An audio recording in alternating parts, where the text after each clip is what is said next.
how do core muscles work? That's what we're going to focus on in this tutorial. We're going to look at 6 different components, so let's get started. Number 1 is the core works as one unit.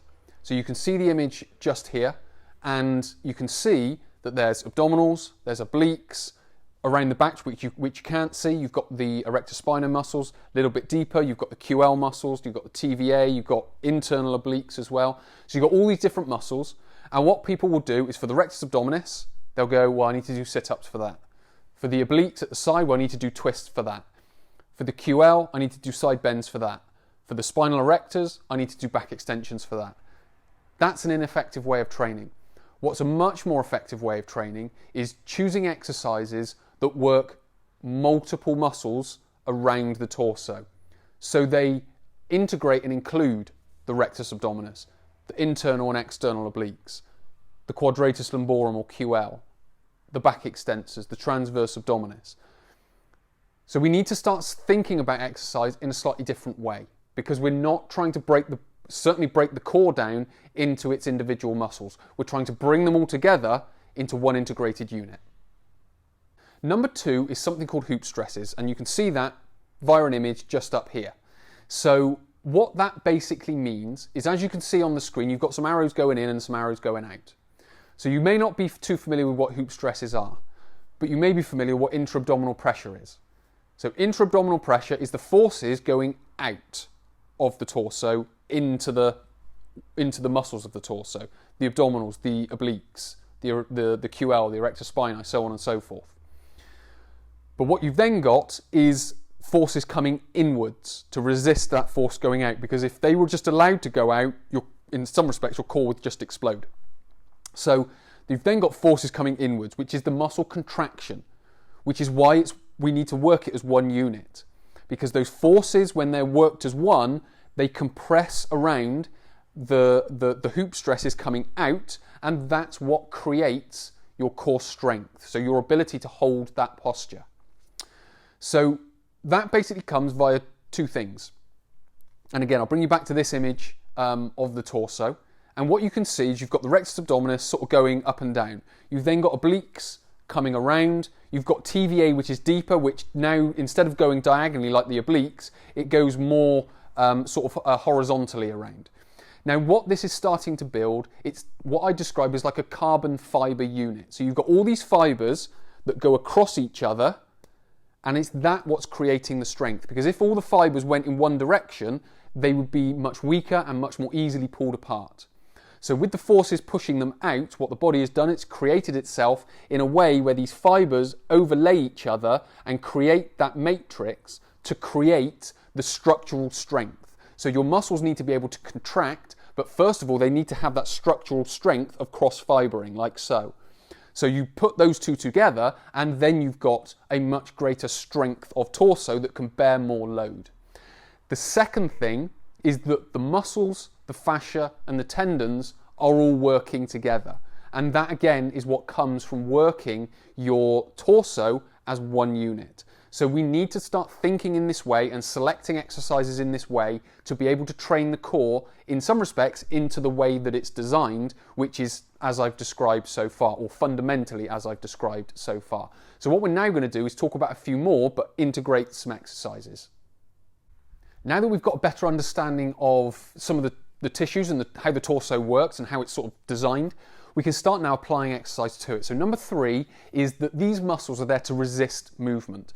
And I'm going to use an exercise which is essentially, it's a plank, but I'm going to lift my arm up. Now, what's going to happen as soon as I lift my arm, the muscles of my torso have got to resist it moving, either for my hips rotating or my hips weight shifting. So what happens when most people start this exercise is they come into this position and then they'll kind of go like that. And you'll see all this wobbling, rotating, and weight shifting happening. Now, yes, their muscles are working because they've got to still hold their body up, but they're not working as effectively as they could, and they're not integrating as well as they could, because as soon as I rotate and go that way, I'm putting a lot more emphasis over here. As soon as I rotate and go that way, I'm putting a lot more emphasis over here. What we need to be able to do is hold the hips centered. And what you're going to find when you try it is your muscles are going to work so much harder. So what happens is we come down in position, and then we lift up, and we come down. We lift up, and we come down. Now again, it's very important when we put the arm down and lift it back up, because that's an opportunity for muscles to relax. So we need to keep the tension on. But all the time there, these muscles are resisting tension, or resisting movement, I should say, by creating tension. So as soon as I lift my arm up, I can feel all of this working, but with an extra enhanced to one side. When I put the arm down, it goes back into a more even, and then I lift the arm up and you feel it come across this way, but again, you can feel all this happening this side. So number 3 is that it resists movement, because we need to keep the torso in a centered place, so it's a strong platform for the limbs to do the movement. And that's number 4, is the hips and the shoulders are there to do the movement. So it's all about creating movement from the hips and then using the torso as the platform by which they can move. Because if we've got a wobbly platform, so I could use this, so if I was to push away, so if I had that in there and I was at the start of a sprint and I was to then try and push myself forward, as I push myself forward, because that's got some give in it, I'm taking energy that way rather than that way. But when my platform is much more solid and I push here, as soon as I go to push, because that doesn't move, all my energy goes in that direction. So I don't have any what's called energy leaks going back that way. That's what your torso is there to do. That's why we hold it solid. So when we do the movement, we don't leak energy out of here, which could be going into our hips or our shoulders. So a very simple exercise is what I've started doing, which is a kettlebell swing. So we've got all the movement from the hip, so it's only a short punchy movement.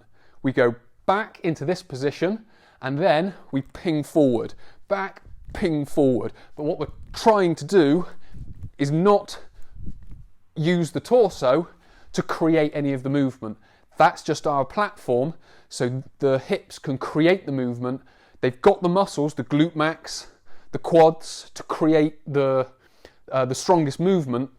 So what we're doing is we're saying, right, big muscles of the body, you do the powerful, strong movement, and then the torso will just sit behind them, be their foundation to hold it all solid, so they can do their job that much more effectively.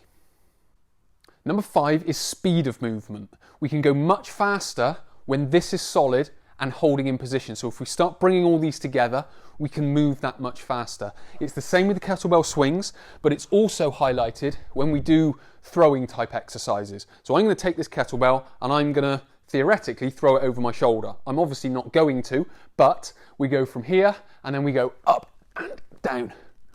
So this torso that's gone solid that I can feel is helping me move faster, because if I go weak here and I don't move anywhere near as fast, because I don't feel confident that I'm going to be held in a position. But as soon as I lock everything down, I can include my feet and legs into this as well if I wanted to, and then I move much quicker without as much movement. Yes, there may be a little bit here, but again, it's not my spine moving, it's my hip moving. So I'm going from here, but there's going to be a bit of momentum that's taking me with it as well, and I'm holding into position. So number 5 is it encourages speed of, or it allows speed of movement. So you can move much faster when this is working properly than when it's loose. And then number 6 is the tension moves as you move. So I talked about it a little bit when I did the plank and the arm raise down here. So as I lifted one arm, I felt much more over here because this had to hold me up. I then put my arm down and I felt it much more over here. Another exercise I can use as an example is this one. It's just taking it around the body. Now what I find is I've got more foot pressure as it comes around this way. I've also got this arm working and not this one. And then as I move it, it's this one. So I can feel my lats, I can feel my obliques. There'll probably be a bit of QL in there as well, but I can feel all this side of my body working. I've got my abdominals tight, but what I can feel is as I move the weight, I can feel the tension moving around my torso as well. And then if I take it the other way, again, it just happens in reverse. And the same happens when we're in a low position as to when we're in a high position. It will move from down here to up here. So if I go through like an Atlas swing, again, as it comes down, I can feel it tighten as I get to the bottom of the movement. So it's very much starting to select exercises that essentially keep the core solid. We move the weight around, we can feel all the tension moving around. So all these different things are things that we need to be thinking about when selecting core exercises, but what we're doing the whole time is we're basing it on how the core works.